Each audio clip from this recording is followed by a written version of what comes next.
എനിക്ക് പരിചയമൊന്നുമില്ല, ഞാൻ മുണ്ടില്ല. അതല്ല, ഉടുതുണി ഉടുതുണി.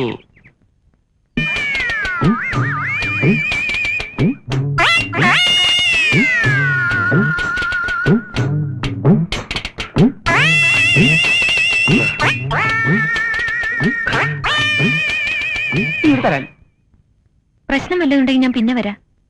ഏയ് പ്രശ്നമൊന്നുമില്ല, ഞങ്ങളൊരു നാടകത്തിന്റെ റിഹേഴ്സൽ നോക്കായിരുന്നു അല്ലേ? അതെ അതെ, ഈ ചവിട്ട് നാടകം. അതെ, ഞങ്ങളുടെ ആ കുട്ടി ആദ്യം ഇതാണ് ആശാൻ.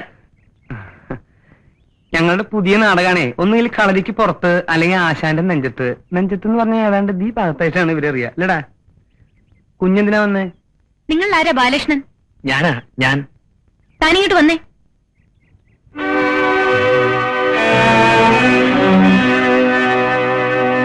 കണ്ട ഏയ് കണ്ടിട്ടൊന്നും ഉണ്ടാവില്ല. അപ്പോഴും ഞാൻ മുണ്ടെടുത്തില്ലേ? അയ്യോ അതല്ലെന്നേ, കണ്ടില്ലേ അവന്റെ തനിനിറം? അത് അവന്റെ പെങ്ങളല്ലേ. ഉണ്ട, ഞാൻ പ്ലാനിൽ പോയി നോക്കിയിട്ട് വരാം. കുട്ടി ആദ്യമായിട്ട് വന്നിട്ട് കേട്ടിട്ട് ആരാ മനസ്സിലായില്ല? എന്താ ഇതൊക്കെ? ഹേയ്, ഇതിവിടെ സ്ഥിരമുള്ളതാ, വലിയ കാര്യമുള്ള കാര്യമൊന്നുമല്ല. എന്ത് ഈ വഴക്കേ? അതല്ല, നിങ്ങൾ എപ്പോഴെപ്പോഴും ഹിന്ദുസ്ഥാൻ കെമിക്കൽസിൽ നിന്ന് എന്തിനാ ബഹളം ഉണ്ടാക്കുന്നേ? ആര് പറഞ്ഞു? അതൊക്കെ ഞാൻ അറിഞ്ഞു. സംഭവം ശരിയാ, പിന്നെ പോക്കൃത്തല്ലേ അവര് കാണിക്കുന്നത്?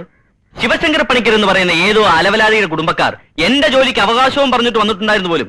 അന്ന് ഞാനങ്ങനെ ചെയ്തില്ലായിരുന്നെങ്കിലേ ശിവശങ്കര പണിക്കർ ആൾക്കാർ പണ്ടേ എന്റെ ജോലിയും കൊണ്ട് പോയേനെ. എന്നാലേ ജോലി ഇപ്പോഴും ശിവശങ്കര പണിക്കരുടെ അവകാശികൾക്ക് തന്നെയാണ്. മരിച്ചുപോയ ശിവശങ്കര പണിക്കരുടെ മകളാ ഞാൻ, റാണി. ആ ജോലി എനിക്കാ. പോയി പള്ളി പറഞ്ഞാ മതി. ശിവശങ്കര പണിക്കരേക്കാൾ അരമണിക്കൂർ മുമ്പ് മരിക്കുന്നത് എന്റെ അച്ഛനാ. അതുകൊണ്ട് ഫസ്റ്റ് ചാൻസ് എനിക്കാ. ജോലി ആദ്യം കിട്ടിയതും എനിക്ക് തന്നെ. കാണാം ആർക്കാണെന്ന്. കാണാനൊന്നുമില്ല, ഞാൻ റിട്ടേൺ സ്റ്റേറ്റ്മെന്റ് കൊടുത്തിട്ടുണ്ട്. നിലവിന് ഡേറ്റും ടൈമും ഉള്ള ഡെത്ത് സർട്ടിഫിക്കറ്റ് ഹാജരാക്കിയിട്ടുണ്ട്. ഇതൊന്നും അല്ലെങ്കിൽ ഇവിടെ കോടതിയുണ്ട്, നിയമമുണ്ട്. ഞാനിപ്പോ വന്നത് നിങ്ങൾ വെറുതെ പ്രശ്നം ഉണ്ടാക്കരുതെന്ന് പറയാനാ. എനിക്ക് ജോയിൻ ചെയ്യാൻ അപ്പോയിന്റ്മെന്റ് ഓർഡർ കിട്ടാറായതാ. അപ്പോഴാണ് നിങ്ങൾ അവകാശം പറഞ്ഞ് ഇതിനിടയ്ക്ക് വന്നത്. അതുകൊണ്ട് നിങ്ങൾ എനിക്കൊരു നോ ഒബ്ജക്ഷൻ ലെറ്റർ എഴുതി തരണം. No objection letter? അതെ. മനസ്സില്ല?